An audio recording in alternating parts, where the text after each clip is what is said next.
everyone. Thank you for joining today's event, 2019, the Year of Data.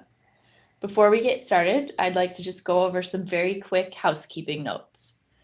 First, I recommend that you turn off any other programs that could potentially take bandwidth, such as Outlook or Instant Messenger. Second, we enjoy and encourage interaction, so please go ahead and submit any questions you might have through the chat or Q&A boxes on the right-hand side of your screen. We'll make sure to address those for you as we go. Lastly, today's event is being recorded, and we'll share a link to the recording to you after the event. So with that being said, let's get started. I'm Vanessa Welly, Marketing Director at Logical Operations, and I'll be your host today. I'm joined by John O'Keefe, Technology Education Jedi, and he's got an exciting agenda planned for you. So without further ado, I'll pass it over to John to get us started. Thank you, Vanessa. I'm John O'Keefe, Tech Ed Jedi here at Logical Operations, and I'm excited to be presenting 2019, the Year of Data. I'm going to take you through a quick exercise, and then we're going to go through the agenda, and then we will proceed on. So I love to start every webinar with a little bit of a personal story. I am a new father. We have a daughter at home. She's 9 months old. Her name is Willow. And my wife and I have a lot of really fun traditions that we like to do around certain holidays. And one of the things that we lately have been doing is thinking about her as she grows up and when she's going to be able to participate and join in these traditions with us. And one of our biggest traditions is around Christmas. We love to watch Christmas movies. Now, our favorite Christmas movie is Die Hard, and I am not going to take any questions in the comments about whether or not Die Hard is a Christmas movie, because it absolutely is a Christmas movie. But one of our second favorite Christmas movies is the movie Home Alone. And it got me thinking about how much technology has really changed in my lifetime and how much technology is really going to change in my daughter's lifetime. So as you can see in front of us here, the evolution of communication.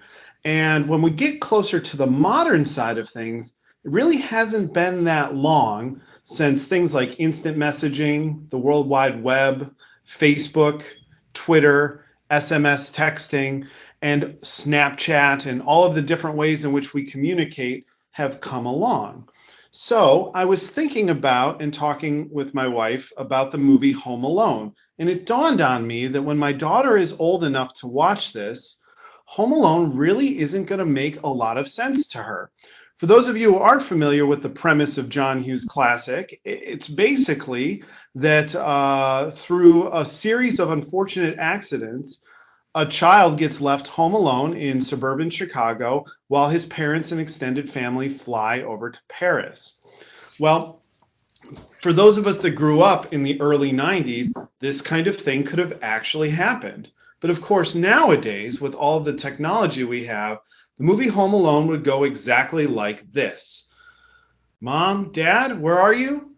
Grabs cell phone, shoots text message. Mom gets text message, gets off plane, comes home, no movie. And Crystal and I had a chuckle because this movie, which we loved growing up, will absolutely make no sense to my daughter at all because of the world she lives in. And the reason I share this with you is because oftentimes those of us who are a little bit on the older side, we tend to look at the world we grew up in as if it's the world we live in now.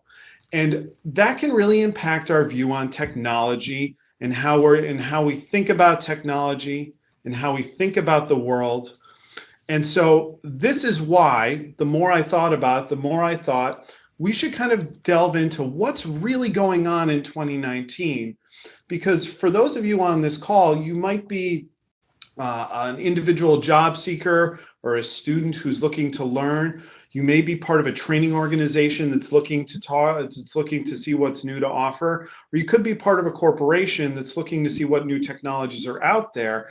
And always, those of us that think about our lives, we tend to think about the technologies of the past as though they're still kind of part of the present. That just really simply isn't true. So thank you for indulging me on my story. Now let's get into the agenda. As I mentioned, on this particular webinar, we have a variety of different attendees. So I'm going to try and keep this as general as possible when we're discussing these topics. At first, we're going to delve into my hypothesis that 2019 really is the year of data. Next, we're going to look at what forces and factors are driving demand in the marketplace, whether, like I said, you're a student who's looking to learn or a training organization that's looking to learn what to offer. And then what finally can you do, depending on who you are, to capitalize on these trends? So let's jump into it here.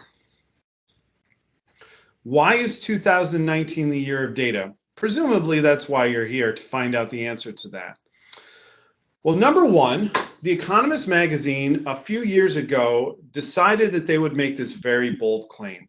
The world's most valuable resource is no longer oil, but data.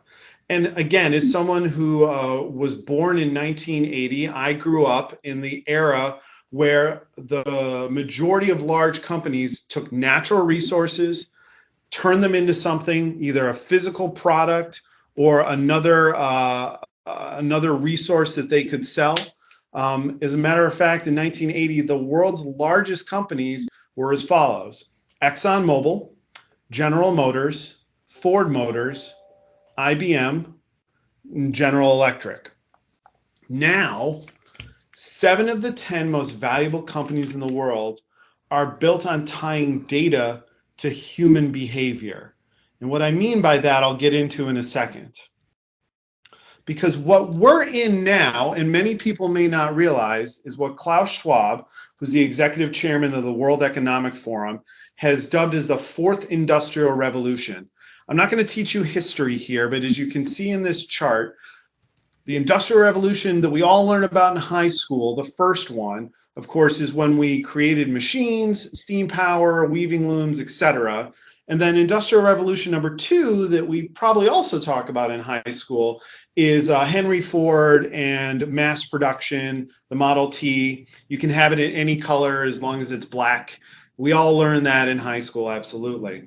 But we've been going through several other smaller industrial revolutions since then, with automation, with the development of the World Wide Web, with development of faster and better computing technology, which brings us to the fourth industrial revolution, which is really a revolution around data. And when you think about the fourth industrial revolution, you're going to think about all of these company icons that I put up there, because these are now some of the largest companies in the world. So you've got Google, you've got Facebook, Amazon, Uber, Twitter, Airbnb, etc. Now, what's different about these companies than, let's say, ExxonMobil or General Electric or Ford Motors? Well, Facebook is the world's largest repository of content, yet they create none of it themselves. And Uber is the world's largest taxi service provider, but they don't own really any of their own cars. Airbnb is the world's largest provider of hospitality services. They don't own any properties. They make their businesses by tying behavior to data. So they collect data, they curate data, and they present data to advertisers or to other users for use. So now, instead of companies taking a natural resource and making something, they're taking data and doing something with that data. I have a good saying that I've heard from several places, so it's not coming from me. But if you are not paying for a product, you are the product. So the biggest thing in the news recently has been that Face app where you can make yourself look old. Well, that's actually owned by a Russian company, and probably some of you have seen the news articles, but 150 million people have given their likeness to that app. And now that company has a forever a right to use your face in any way that you want to. So any way that they want to. So again, you know, if you're not paying for a product, you are the product. So now we're in the fourth industrial revolution. It's all about data collection. And as we can see here, this is a chart of the top 30 technologies as predicted by Wikipedia and Wikibrands for the next 10 years. And almost all of these technologies have something to do with data. Whether it's artificial intelligence, the Internet of Things, blockchain, cybersecurity, human-computer interaction, smart cities, proximity testing, all of these things have to do with data. And you could probably make an argument that all 30 of these in some way, shape, or form deal with data, but these 19 out of 30 really go deep into data. So the next 10 years, as we're moving through this fourth industrial revolution, is going to be all about technologies that are heavily reliant on either data collection or data distribution. So to continue on, I want to take a look at one of these top trends and start there to see how our story unfolds in 2019 and beyond about data. And that's IoT. So IoT, or the Internet of Things, a brand new technology pretty much in the last 10 years, although you could argue it's been around for longer, but just in smaller numbers, is really everywhere now. It's ubiquitous. I guarantee you, if you look around your office right now, you're going to see somebody with a smartwatch on. If you go to your home, you probably have a Nest thermostat or a door or one of the Amazon doorbells. I have a Philips Hue system and a Nest thermostat connected to my Wi-Fi network. I have all of my TVs, of course, also connected to that network. I stream media constantly. We're considering getting a new refrigerator that may also have IoT sensors in it. This is just the norm of the world we live in. And as you can see, the numbers back this up. IoT technology is going to be in 95% of electronic products by 2020. So it's going to be really difficult to get away from it. There's going to be 20.4 billion connected devices in the next year. That means there are more connected IoT devices than there are human beings on the planet. That's just astounding to someone who grew up in the 1980s when my first cell phone, mid-90s, was giant. I only used it for emergencies, and I could only make phone calls after 9 p.m.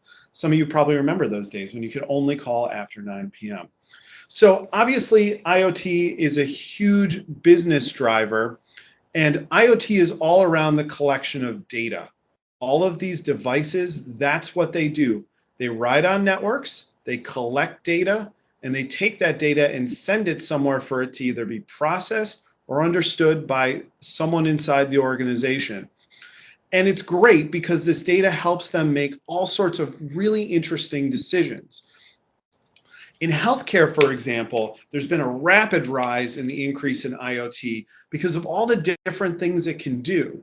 You can put IoT sensors in sheets to detect when patients have been in a singular position for too long, so they might be developing bed sores.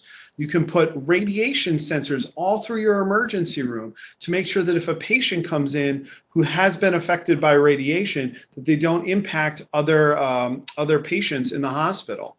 And that's why Gartner is predicting that IoT in healthcare will be a $534 billion market by 2025. Now, this all sounds amazing, but unfortunately, of course, there is a downside, because whenever you have this much data going through this many devices, there are some problems with it. The first is that IoT has become an absolute critical target for internet attack. And one of the main reasons for that is because of the rapid rise of IoT, they haven't really perfected many of these devices to ride on these protected networks. What you see in front of you now is the percentage of passwords that were present, according to Symantec, on IoT devices when there were attacks. And I don't know about you guys, but the password 123456 is not exactly the safest password. As Mel Brooks put it in Spaceballs, it's a kind of combination an idiot would have on their luggage. And the second most attacked password is blank, no password whatsoever. So as you can see, these devices are flooding into the market, but they're not really safe. So what do organizations who need to use these IoT devices have to do? They have to figure out a way to make them safe, and that involves understanding the devices and having properly trained IT and project management personnel who do know them and can help make them secure. Because only 14% of IoT platforms are enterprise ready, according to Forbes. So you've got 20 some odd billion devices out there, and only 10, we'll say 15% by next year are going to be enterprise ready. That leaves 85% vulnerabilities out there. And the only way to combat that is with proper training and understanding what you're putting on your market, on your network. Now, the 14th most talked about technology trend in the next 20 years is, of course, the generic cybersecurity. And I thought we would transition from IoT and the security risks that go around there to talk a little bit about cybersecurity in general. From an IoT perspective, of course, cybersecurity is absolutely important, but cybersecurity goes well beyond just IoT devices. Now, of course, one of the biggest challenges that cybersecurity is facing, again, is the massive amount of data that's going back and forth between organizations. When you had 10 customers and all of them were buying at your brick and mortar store and they were paying with checks that you would then put in an envelope and send to a bank, you were not as concerned about identity theft or cybercrime as you are when you have hundreds of thousands of customers, or Amazon that made $5.6 billion in 2 days on Prime Day. The amount of customers that go through those stores on a day-to-day basis is astounding to me. But we're still not at a point where security has really caught up. And that's because we still have 1 in 4 devices are going to experience a breach. 63% of businesses don't have mature systems in place to track sensitive data. So they don't know what data they have. They don't know where to keep it. They don't know how to keep it safe. And the average cost of a data breach is $3.86 million. So organizations are still under attack. They still have devices on their networks beyond IoT that are building, that are unsafe, and they don't really understand what data they've collected and what to do with it, which is why 3 out of 4 businesses will face a visible disruption due to the IT skills gap that is present by 2020. Now, what do I mean by that? I mean that 75% of all businesses will have to shut down critical applications because they don't have a proper IT staff or properly trained IT staff to deal with things like data loss, cybersecurity incidences, issues with virtual machines, plain on-site issues. They're going to have a problem where they're going to need to shut down and lose business because they don't have properly trained personnel. And this is well known inside the industry, and we're just looking for more people out there to be able to train to solve these issues. Okay, so we've talked about IoT, a very specific type of internet device that sends and controls data back and forth. We've also talked a little bit more generically about cybersecurity, the fact that there's so much data out there, and businesses are really struggling to find which data is private, which data can be public, and a lot of businesses are experiencing issues where they're losing either customers' data or they're being forced to shut down because of a hack. And that leads us to probably one of the most popular topics over the last year and a half, and that's data privacy. Now, data privacy is a real challenge. I don't know if anyone here remembers this, but this was during the Equifax hearings in front of Congress. There was a gentleman who dressed up as the Monopoly Man and sat behind the CEO of Equifax the whole time to try and call attention to the fact that these people were responsible for losing 150 million records of Americans who, would then have to attempt to rebuild their credit. And nowadays, what can you do with bad credit? It's very difficult.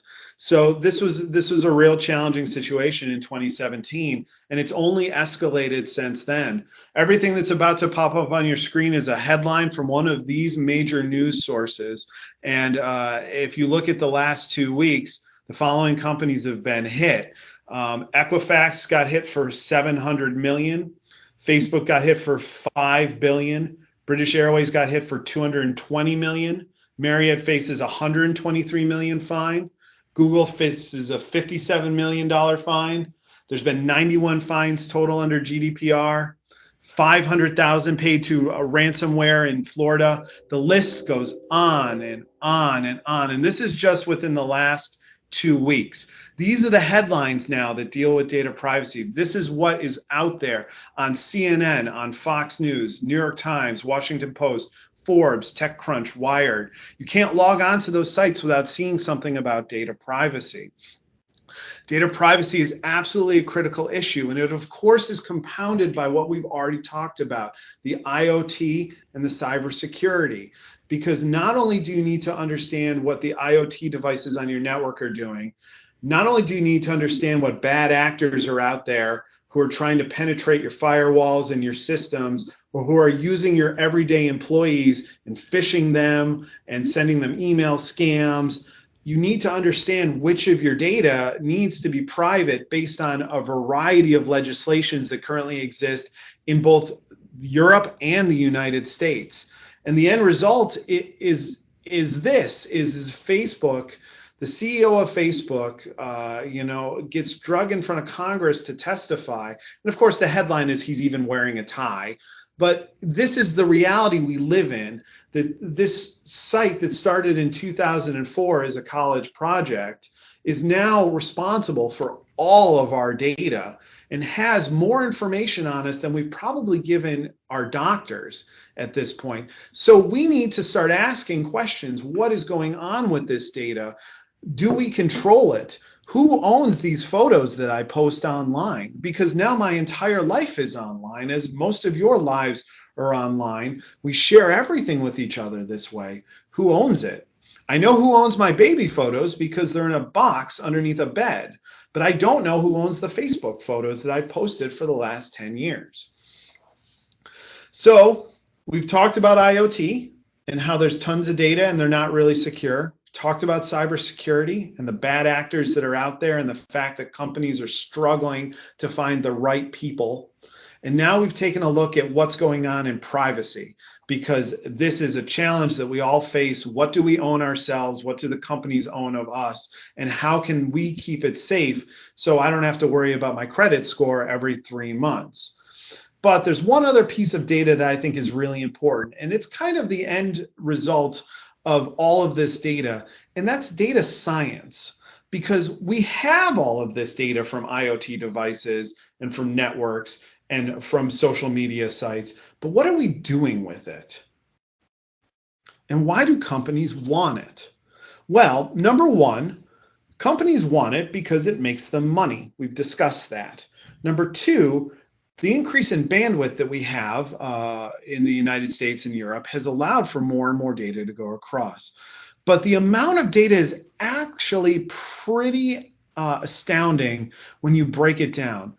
By 2025, we expect 175 zettabytes of data, not terabytes, not petabytes, but zettabytes.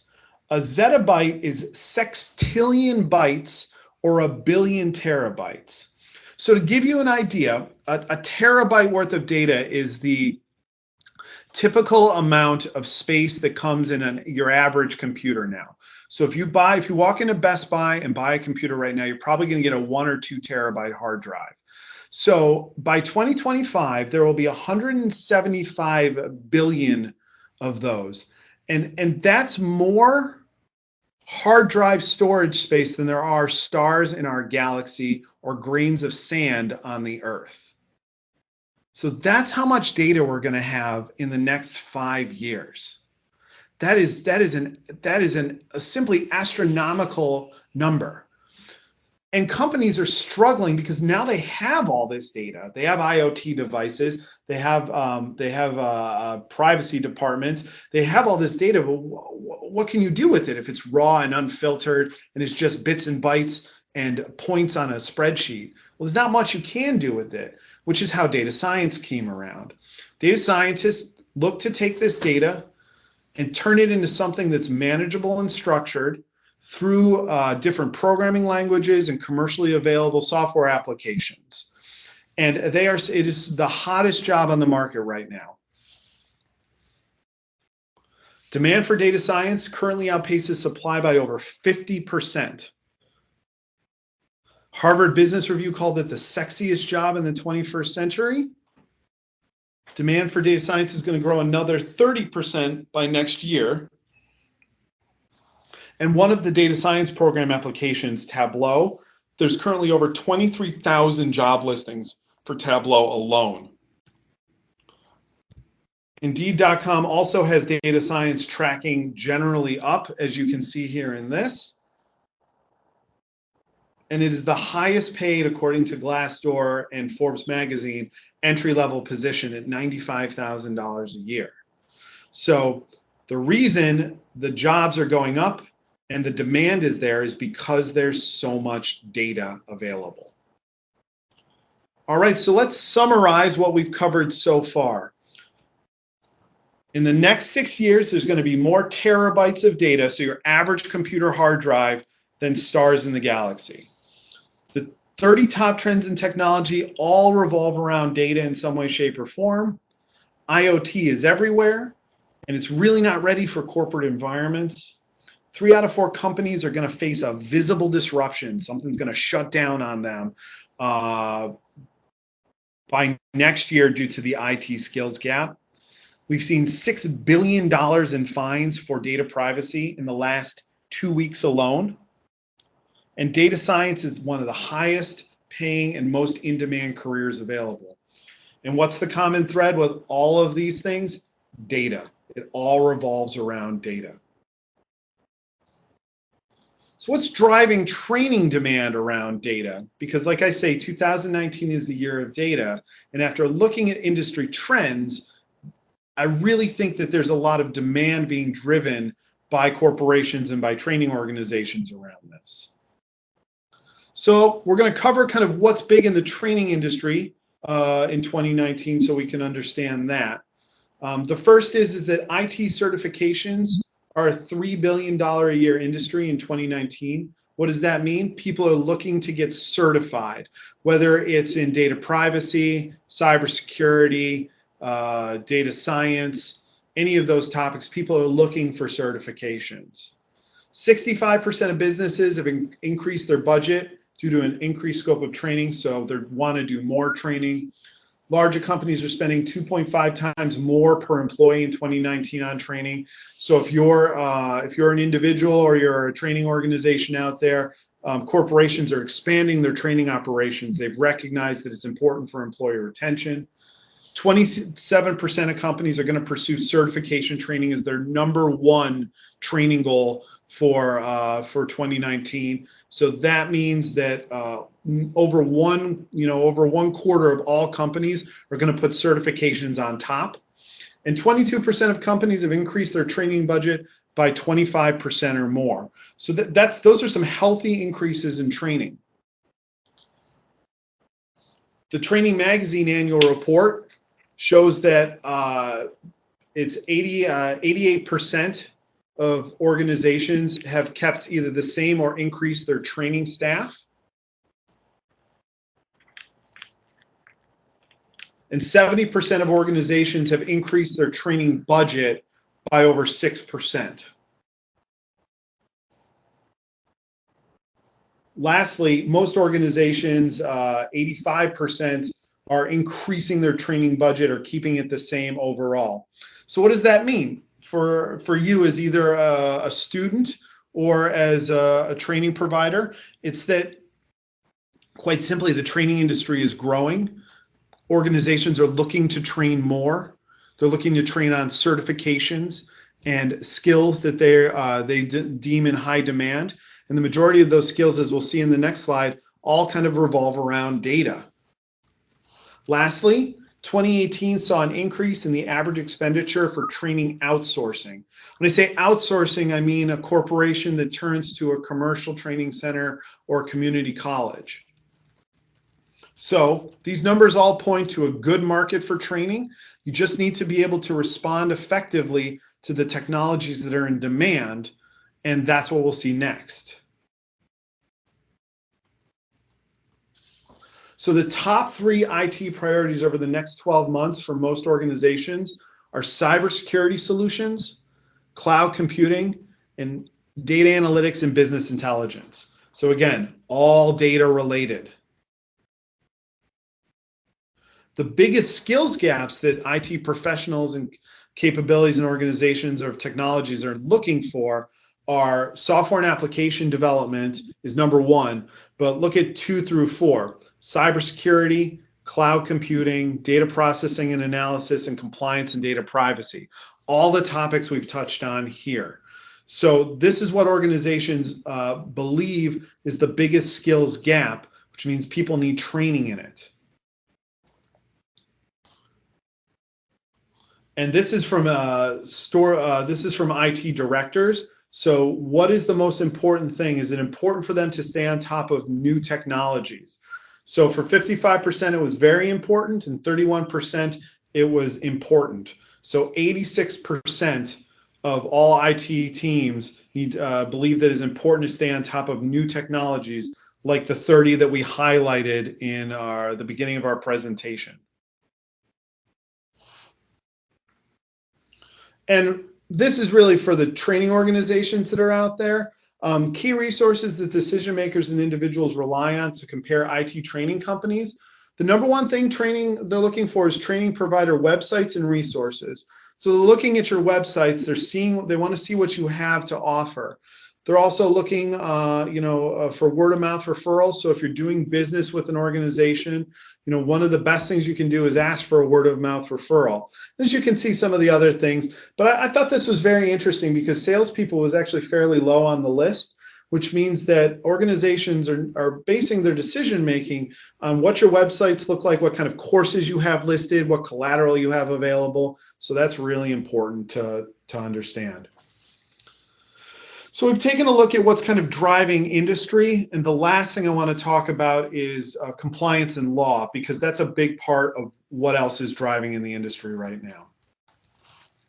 We obviously talked about data privacy, so there are some key privacy laws out there, and if you don't know what all of these are, that's okay. That is the point, is that these are just some of the laws that are currently available in the United States.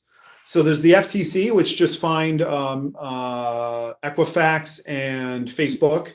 There's California Online Privacy Protection Act, which is an old California law that will soon be replaced by a new California law we'll cover in a second.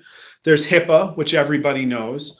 There's CAN, SPAM, and COPPA. COPPA is the online protection for children, which, as a matter of fact, a big company called TikTok got fined in New York State by that recently because they weren't paying attention to how many kids were on their website.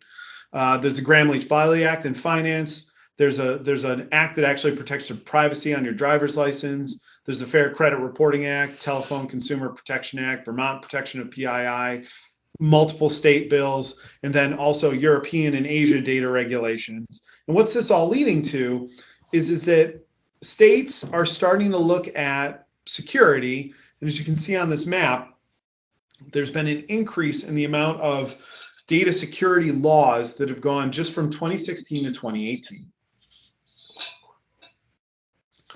And every time a new law gets passed, what does that mean? There's a challenge there for any organization to try and understand it. It's a new law. We have to figure out, do we need to be compliant to this law? Does it matter? And then lastly, there's the 1,200-pound gorilla in the room, the GDPR and the CCPA. The General Data Protection Regulation passed in May of 2018 was a ubiquitous law all through Europe that affected European Union citizens and anyone who is doing business with or collecting data on European Union citizens. So as you can see, American organizations are impacted by that as well. It has a lot of different things that it states, but it basically changes the way we collect data on citizens, and we go from an opt-out society to an opt-in society. Websites can't collect your information without your permission. They have to be transparent about what they're doing with that information once they do collect it.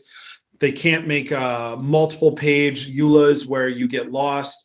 As a matter of fact, that's why Google was fined, is it was taking people too long to opt out of their data, so they got fined $50-some-odd million in France by the ICO. And they've just hit Marriott and British Airways with 2 big fines, and the fines are ramping up. They started small, they're ramping up, and they're targeting anyone who's in breach of this. And on the heels of that, in January of 2020, the Ccpa is going to go into effect, and that's going to target anyone who's doing business with California. And many of you may not know this, but California is the 5th largest economy in the world. So a lot of people do business with organizations in California, and this has similar type data regulations and fines available to it, including up to $750 per record, where your average data breach is around 12,000 records. I'll let you guys do the math on what kind of fines those will be. So there's a lot of privacy laws. It can be difficult for organizations to understand, and this is absolutely driving training. And again, all focused around data. So what's our summary here? IT certifications are a $3 billion industry. Training budgets are going up. New technologies are driving training. Businesses are increasing their training outsourcing in 2019.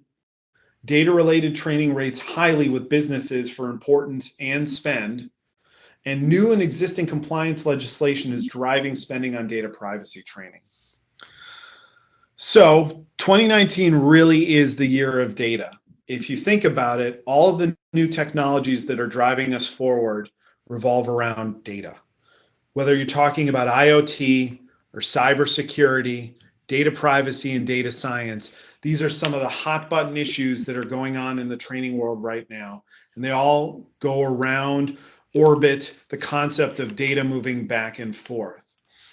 And like I stated at the very beginning, sometimes we tend to think of the world as it was a few years ago. And so sometimes our favorite movies or our favorite training subjects may not make sense in the next 5 years to people moving forward.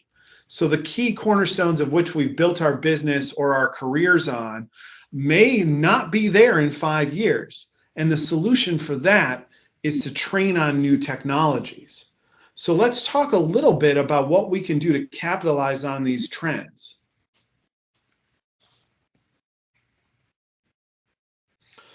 So pretty simply, first steps. If you're an individual, the first thing I would suggest is contacting your local training center and getting in touch with them and letting them know that you saw some things on a particular technology in this presentation or some of the courses that I'm about to discuss, and let them know you're absolutely interested in taking them. These courses will help increase your career acumen, your career potential, and you'll be able to do great things with some of these certifications I'm about to present to you.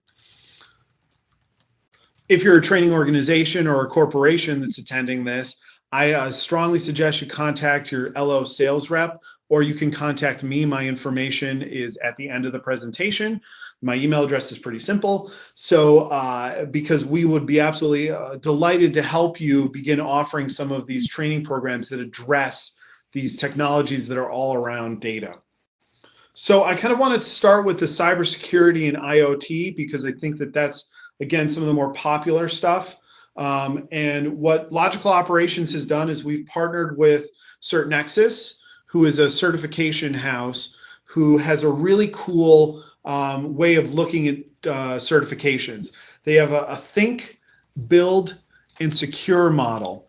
And with the think courses, they tend to be aimed at everyone inside an organization or non-technical people inside an organization, because CertNexus has recognized that some of the things that you need to teach and learn don't always need to be super technical, and that there are end users out there that can benefit from learning cyber safety or about AI or IoT just as much as IT professionals can. And then CertNexus also recognizes that the build part of it is very important, and that organizations have internal development teams that want to build things securely, that want to tackle IoT projects, that want to tackle AI projects, et cetera. And so they have that as a course track. And then finally, they have the secure track, which of course is for security professionals. So there's a roadmap here that you can see laid out. They have 4 different areas of specialty. The first 2, cybersecurity and IoT, are currently available, with the second 2, artificial intelligence and human machine interface, all coming out in the next year or so. And if you're interested in learning more about these certifications or more about what CertNexus is and how you can partner with them, you can absolutely contact your LO sales rep or myself. Their 3 Keystone courses are really CyberSafe, which is an end user awareness training that's good for any organization that's looking to train their staff on how to be safe online. This is often a compliance mandate in things like PCI DSS and Sarbanes-Oxley. So CyberSafe can help any organization, small, medium, or large, make sure all of their employees are trained up on best practices, so that way you won't be the victim of a phishing scam or some sort of carjacking scam or other things that are going on that are aimed at end users. From the build perspective, the CIOTP is another great course. It's one of the it's the only ANSI accredited IoT course currently available on the market, and it does have a high stakes certification associated with it through Pearson VUE. It's a great course that will teach you all of the basics on IoT, how to develop IoT projects, how to actually build an actual IoT device, and how to start your journey with IoT to make sure that you're maintaining integrity and safety. And from Secure, the CyberSec First Responder is really the gold standard in incident response courses available on the market. It is on the DoD 8570 directive and is a 5-day course that will teach you how to be a first responder. Now, the way I always frame this is that my wife is a first responder. She's an EMT. And one of our other coworkers here is a firefighter. So I would like you to imagine a scenario in which your house is on fire. You have 3 people that can show up. You can have someone who builds buildings to be fireproof. You can have someone who analyzes fires after they happen. Or you can have someone show up with a hose and a bunch of people to put the fire out and rescue you and your pets and everything you care about in your house. Who do you want showing up first? Now, everyone's in their head is thinking, I want a firefighter to show up. I want the hose and water, John. This is a dumb question. I get it. But there are certifications out there that are IT related that really cover how to protect and build secure infrastructure and make sure that like hackers can't get in. Of course, hackers are always going to get in, but that's what they're, that's one course that's out there. There's another course out there that really focuses on what do you do after a hack. Sure, and that's super helpful. Again, it's really important to understand how someone got in, why they got in. But when your business data is on the line, when your critical operations might potentially shut down, you want a first responder to show up. And the CyberSec First Responder course, the CFR course, that's what it teaches people how to do. And that's why it's a unique offering in the market and is relatively new. So again, if you're looking at an IT career, you're looking to get into offering cybersecurity, CyberSec First Responder is really a great class, and we'd be happy to help you work with that. So that's your cybersecurity IoT kind of angle. CertNexus is a great partner to have. We can work with you to get partnered with them to be able to offer these courses in either IoT or cybersecurity, and then eventually AI and machine learning. We have another great partner, the IAPP, the International Association of Privacy Professionals, and they offer the data privacy training. And these are certification programs. There's the CIPP, which is the Certified Information Privacy Professional. It's the what of data protection. It's kind of the one that if you had 10 people inside your organization, you would probably have all 10 of them take. And then the other 2, the management and the technology courses, are the ones you only have the management level and IT staff take. So they're all certifications. They're all 2-day courses. And they're great and widely recognized in the industry for data privacy. They also offer a 4-day program, which can teach you how to be a data protection officer, which is a position that organizations are starting to really adopt because it helps them meet GDPR compliance. and data protection officers. If you do a quick Google search on that, you'll see lots of jobs listed.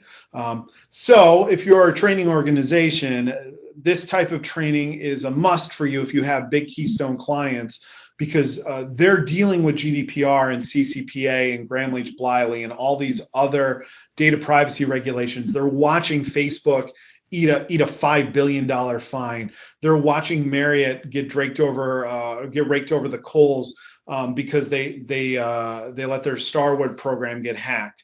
They're paying attention. Organizations are paying attention, and the last thing you ever want to do is be a headline in today's society, because not only do you lose the money associated with the outage, not only do you lose the money associated with the fine, but you lose consumer confidence.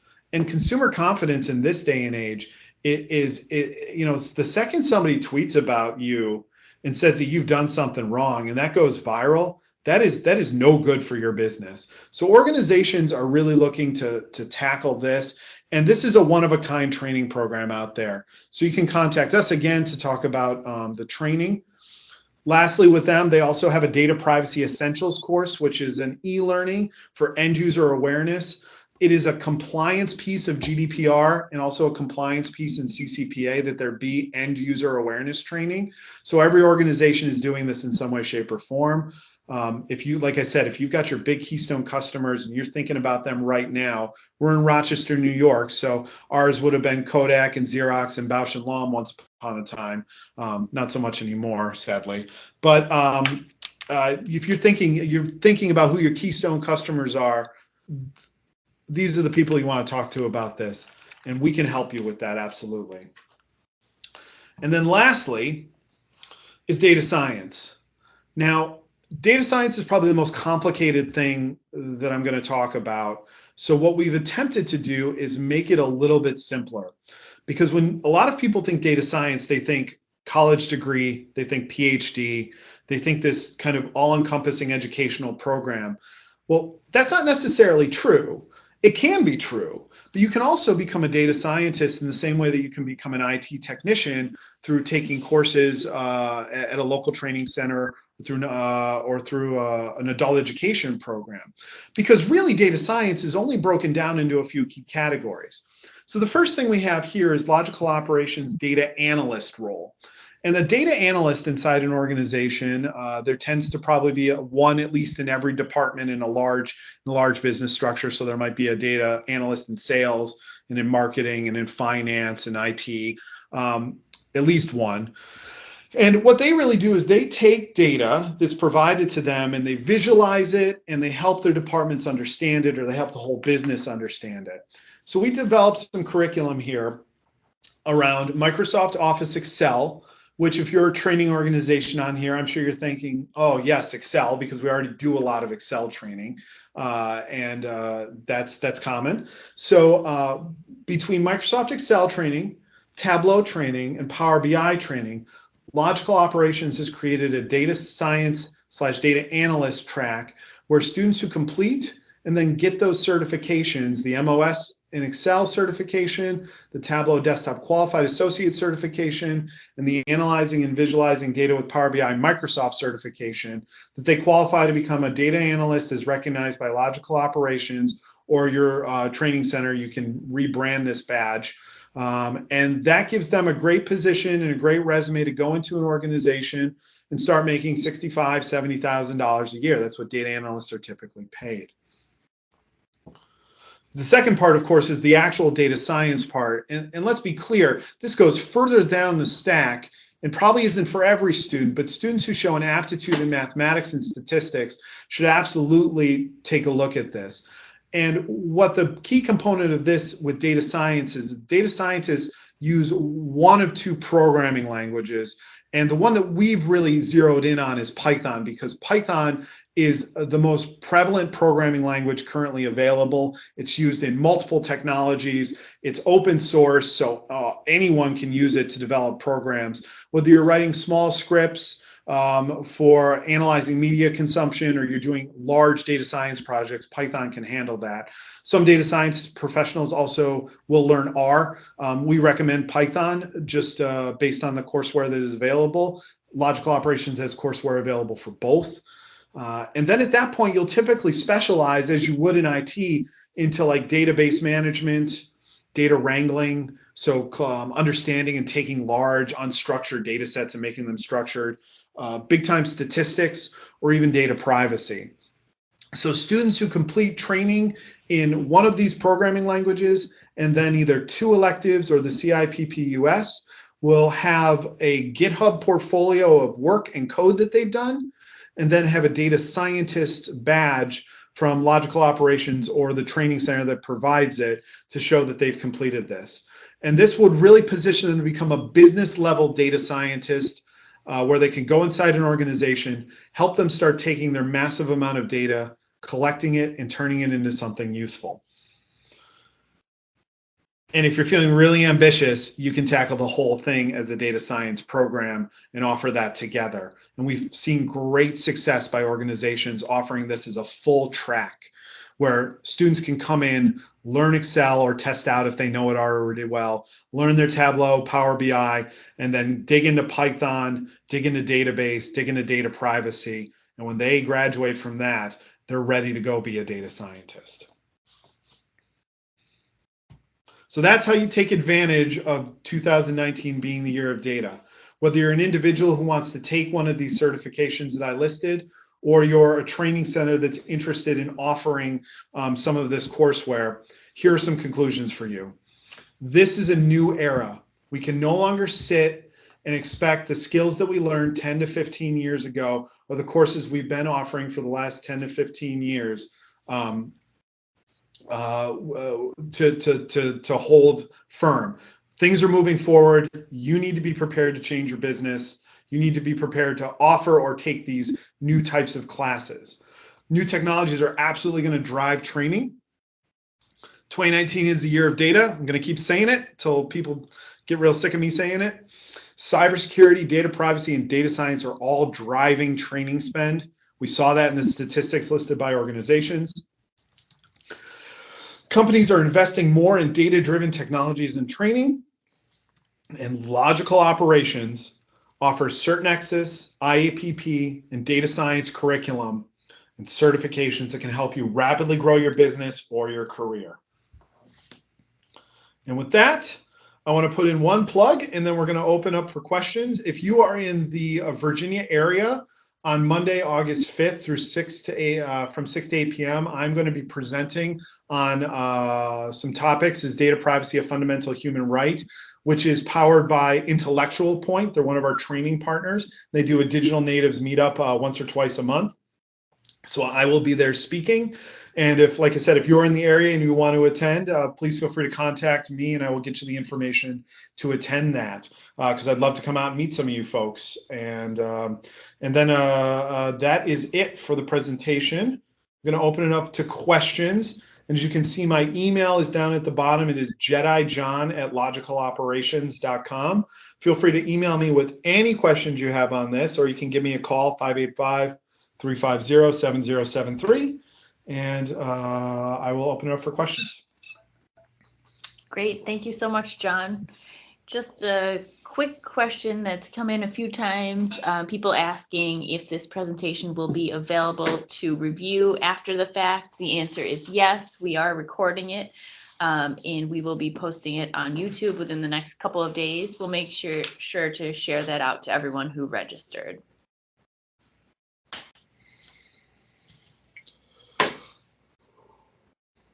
So we'll hang on the line here for just another minute or so. If you have questions, please feel free to add them in the chat or Q&A box. And I see one coming through now. How long do the data science tracks take? Oh, that's a great question. It's going to depend on the individual. But you could probably get it done comfortably in 8 weeks, maybe less. Maybe more. There are different options available. It's also going to depend on the electives they choose, because like CIPP-US takes much longer to study for than some of the other courses on there. But we recommend typically 4 days of training for Tableau, 3 days of training for Power BI, 3 days of training for Excel. Python's probably going to take 2 weeks. And then the data science electives will probably take another couple of weeks. So to be comfortably done, 6 to 8 weeks, I would say. Great. Thank you, John. Another question that just came through, are there industry certifications that go along with that track? Yes. Oh, good. I'm glad people like the data science track. So there's, for the top part, for the data analyst part, let me go back just so I can, well, I'll leave my email address up. I'll address it verbally. For Excel, there's the MOS certification, which is a Microsoft Office specialist certification. It's an industry standard. Most people probably know about it. So that's there. With Tableau, there's the Tableau Desktop Qualified Associate certification. It's offered through Tableau, which is great. And then for the Power BI, there's a certification. It's 70-778, which is analyzing and understanding data visualization with BI. And that's a Microsoft certification as well. So you'll get 3 certifications in the data analyst track. There's currently no industry-wide recognized Python certification, although what's more important than a certification with Python, with programming languages, tends to be your portfolio of code. So what you'll get instead of a certification with the Python is you're going to get a GitHub portfolio of code that you've done. And that's how a lot of people are interviewing coders now. So when you go for a data science position, the first thing they're going to do is be like, show me some of your script. And you're going to have to show it to them. And then there is a certification, though, obviously, with CIPP-US. That certification is a fairly difficult certification. So I would recommend people studying for that. But if you don't do that, you're going to do some of the other tracks, and they're all going to have portfolios of code as well. So yes, so the long answer to the short question is yes, you're going to get industry certifications. Yes, you're going to get a portfolio of code. So you're going to have everything you need to become a data scientist. Great. Thanks, John. A couple other questions that just came in. Do you offer online classes?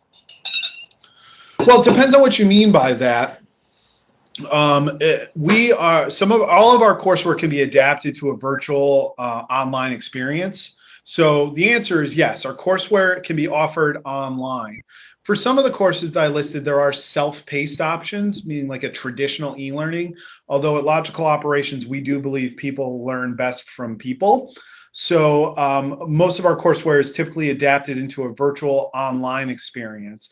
And if you're looking to take a specific course, that's typically what you'll find is most of them are now being offered online, but you're still interacting with an instructor. They just may be in one place, you may be in another, but it's a great experience, and you get all the benefit of learning in your pajamas while also getting to interact with a qualified expert. Great. Or your Jedi robes, if you will. Thanks, John. A couple other questions just came in as well. How long is the IoT Biz class referenced, and what are the requirements needed to get the associated certification? Well, that's a great question. It typically takes about 4 hours. It can be done a little faster if you want to. The premise of the course is introducing IoT to people that don't understand it, don't really know what it is. We've often positioned it as a great topic for like a lunch and learn, where you may be talking to some local organizations or an industry that are like, they want to get into IoT. They're like, let's go. We need to make the next thing that's got a sensor in it, but they don't really know what the first step to take is. To get the certification, you're required to attend the class, obviously, and then it is an online micro-credential that consists of 15 questions. So it's not a high-stakes Pearson VUE, but you'll get a badge from Acclaim showing that you're IoT Biz, and you'll also get a printable certification that shows you completed the class. Very good. And a follow-up question tied to that. And what avenues are available for those in IoT that may not be interested in certification? Well, so I would say that the courses that we offer industry level certification just because we've seen that's what companies want, and they believe, like IT directors believe that I think there was a survey done by New Horizons that said that 93% or 95% of IT directors believe a certification brings extra value. So the certifications are there. As an individual, of course, there's nothing stopping you from taking these trainings and not taking the certification. You can absolutely take them without getting the certification. There's no requirement for you to get certified. I believe that the courses, again, with CIOTP being ANSI accredited, really lends extra credence to it. It's an industry standard accreditation that all the big name players have. So we really have the only IoT certification. Another answer for your question would be is to dig into the IoT courseware, dig into some of the cybersecurity courseware, and go out and position yourself as a security expert in the market. Great. Thank you, John. Yeah. And one other thing I'll add to that is one of the biggest spaces we've seen this question of IoT come up is in healthcare and hospitals in particular. As I told you the story, sensors in bed sheets, smart bulbs, smart radiation sensors. You can't throw anything in a hospital now without hitting an IoT sensor. So, but the problem is that the IoT companies are controlling the story right now. They control the security. They control what goes in. I think that what I would argue is that if you work in healthcare, you're in IT in healthcare, I would start investigating into the IoT training because it's really your story you want to tell on your network, not some company who you don't know who's putting devices all over your network. You need to be able to control that. And we've had firsthand experience with healthcare organizations that just feel as though the IoT has gotten out of control. So that would be my recommendation is that if you're an individual that's looking into a healthcare career, do something with IoT because you will have a job forever. Great. Thanks, John. Another question that just came in. If you take a cybersecurity certification, do you need to take any other certification to find a job? Well, to be honest with you, that's a really good question. And I get what you're going at. There are numerous certifications out there, right? There's tons of companies that offer certification training. There are big names, small names, etc. And I think the biggest challenge in the IT industry is twofold. Is that a lot of times you can't get in the door without a certification because the certification demonstrates that you've spent the time and the effort to prepare yourself. On the other hand, though, a lot of places, once you're in the door, what they care about is what you bring to the table. So my suggestion to anyone looking for a cybersecurity career would be to do their research and find the certifications that are being asked for the job role they want the most. Because I wouldn't go out collecting a bunch of certifications. I would find one that really speaks to what you want to do, get that, and then start applying places. You'll end up collecting other certifications along the way, but that's where I would start. Very good. And that's the last of the questions. If you think of anything after the effect, please reach out to John directly. You can see his contact information here. And as I mentioned earlier, we'll send a follow-up email with the recording of this. So thank you so much to everyone for joining us today, and thank you to John. That concludes today's event. Thanks, guys.